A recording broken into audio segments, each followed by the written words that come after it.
전력은 대부분 비수도권에서 생산되는 반면 전기를 가장 많이 쓰는 곳은 수도권입니다.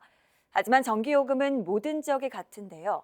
이런 불합리한 구조를 개선하기 위해 지역별로 전기요금에 차등을 두자는 논의가 본격화하고 있습니다. 황상현 기자의 보도입니다.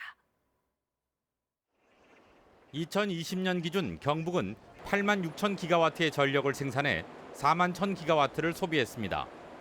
생산한 전력의 절반 이상을 수도권 등 다른 지역으로 공급한다는 얘기입니다.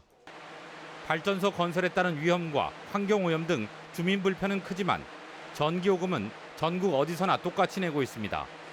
여기에다 수도권 등으로 전력을 보내는 과정에서 전력 손실 비용이 10년간 20조 원에 이르고 인프라 구축에 2조 3천억 원이 들어갔지만 모든 지역이 함께 부담하고 있습니다.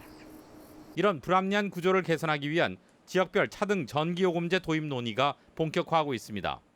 이제 발전소 주변 지역에서는 좀 그 원가에 기반해서 싸게 가져야 되고 먼 곳에서는 좀 비싼 전기요금을 내는 게 맞고 또 이를 통해서 이렇게 수도권의 기업들이 비수도권으로 이제 산업이 재배치돼 가지고 지방이 살 수 있는 어떤 그런 기회가 될 것 같아요. 연간 3만 킬로와트 이상을 쓰는 기업 가운데 비수도권 기업에 대해서는 전기요금을 깎아주고 수도권은 요금을 올리자는 안입니다.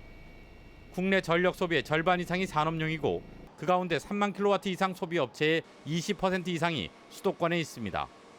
따라서 지역 전기요금을 깎아주면 비수도권으로 기업을 이전하는 유인책이 될 수 있다는 전망입니다.